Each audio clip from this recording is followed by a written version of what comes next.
بسم اللہ الرحمن الرحیم والناشرات نشرا فالفارقات فرقا فالملقیات ذکرا عذرا او نذرا۔ پھر صحیفوں کو کھول دینے والے ہیں، پھر حق کو باطل کو جدا کر دینے والے ہیں، پھر یاد خدا دلوں میں ڈالنے والے ہیں، حجت تمام کرنے کے لیے ہو یا تنبیہ کرنے کے لیے۔ آیت نمبر 3 کے الفاظ کے معانی کے بیان سے پہلے ہم ایک نقطہ گزشتہ آیت یعنی آیت نمبر 2 کے حوالے سے بیان کر دیں۔ فالعاصفات عصفاً، اس کا معنی دونوں لفظوں کا یعنی عاصفات کا اور عصفاً کا الگ الگ سے بیان کر دیں۔ توجہ فرمائیں، ہم نے عصف کا معنی بیان کر دیا تھا کہ اس آیت میں کیا معنی ہے؟ تیز رفتاری سے چلنے والے۔ توجہ فرمائیں، عاصفات عربی زبان میں مؤنث ہے، لیکن اردو میں ہم چونکہ فرشتوں کے لیے مذکر کا لفظ استعمال کرتے ہیں، فرشتوں کو مذکر کے طور پہ لیتے ہیں، لہذا ترجمہ کیا کیا گیا؟ تیز رفتاری سے چلنے والے، ورنہ عاصفات چلنے والیاں، فالعاصفات تو تیز رفتاری سے چلنے والے۔ اس کے بعد جو عصفاً آیا ہے وہ بھی عین، صاد اور فا سے ہے، وہ آیا ہے تاکید کے لیے، اور اس کا معنی اگر ہم صحیح طرح سے کریں تو وہ یہ ہوگا کہ اس طرح تیز رفتاری سے چلنے والے جس طرح تیز رفتاری سے چلنے کا حق ہے۔ یہ عام طور پر ہم اگر کوئی شخص کسی کام کو بہت ہی اچھے طریقے سے انجام دے تو یہ لفظ بولا جاتا ہے کہ اس نے اس طرح کام کو انجام دیا ہے جس طرح کام کرنے کا حق بنتا تھا۔ پس فالعاصفات کے بعد عصفاً ان کی تیز رفتاری سے چلنے کی تاکید کرنے کے لیے لایا گیا ہے۔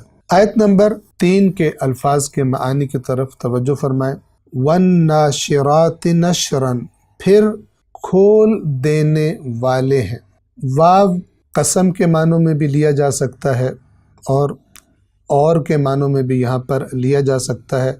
اگر ہم اور کے معنوں میں لیں گے اس کا مطلب بھی قسم ہی بنے گا، اور وہ قسم کیوں بنے گا؟ اس لیے کہ والمرسلات، وہ واو قسم کے لیے تھا، قسم ہے بھیجے جانے والوں کی، اور یہاں پر والناشرات اور نشر کرنے والوں کی، کھول دینے والوں کی، اس کا مطلب ہے وہاں بھی قسم تھی اور یہاں پر بھی قسم کے طور پر اس کو لیا جائے گا۔ ناشرات کی قسم، مرسلات کی قسم اور ناشرات کی، اس طرح سے اس کا اگر ہم صحیح ترجمہ کریں تو اس طرح سے بنے گا۔ توجہ فرمائیں، واو یعنی اور کے معنی میں ہم لیتے ہیں الناشرات، نون شین اور را اس کے بنیادی حروف ہیں، اور نشر کا لفظ ہم اردو زبان میں بھی استعمال کرتے ہیں۔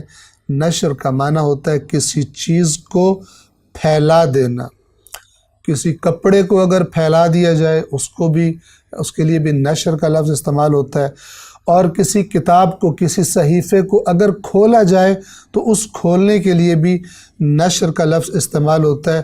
اسی طرح نعمت کو عام کر دینا، کسی نعمت کو لوگوں کے درمیان پھیلا دینا، اس کے لیے بھی نشر کا لفظ استعمال کیا جاتا ہے۔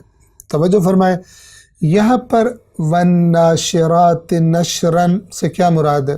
وہ فرشتے کہ جو صحیفوں کو کھول دیتے ہیں، صحیفوں کو کھولنے والے۔ صحیفوں کا لفظ جو ہے وہ اس آیہ مبارکہ میں نہیں آیا، فقط ناشرات آیا ہے، اور کھول دینے والے جس طرح کھولنے کا حق ہے، نشراً تاکید کے لیے آیا۔ کس کو کھول دینے والے؟ چونکہ اس سے مراد وہ فرشتے ہیں، ان فرشتوں کی ان آیات میں بات کی جا رہی ہے کہ جو اللہ تبارک و تعالیٰ کی طرف سے وحی لے کر، صحیفے لے کر، کتابیں، آسمانی کتابیں لے کر انبیاء پر نازل ہوتے تھے۔ تو اس مناسبت سے ہم نے بریکٹس میں ترجمے میں صحیفوں کا اضافہ کر دیا، والناشرات نشراً، اور صحیفوں کو کھول دینے والے جس طرح کھولنے کا حق ہے۔ اور اس سے مراد کیا ہے؟ اس سے مراد یہ ہے کہ جو صحیفے دے کر ان کو بھیجا جاتا تھا ان کو اس طرح آ کر کھول دیتے تھے انبیاء کے سامنے، یعنی اس پیغام کو اس طرح واضح طور پر بیان کر دیتے تھے کہ کوئی چیز چھپی ہوئی اور کوئی چیز مبہم نہیں رہ جاتی تھی، اور کوئی چیز ایسی چھوٹتی نہیں تھی کہ جو بیان نہ ہو۔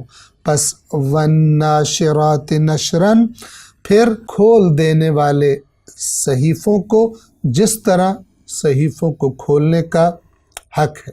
السلام علیکم ورحمۃ اللہ وبرکاتہ۔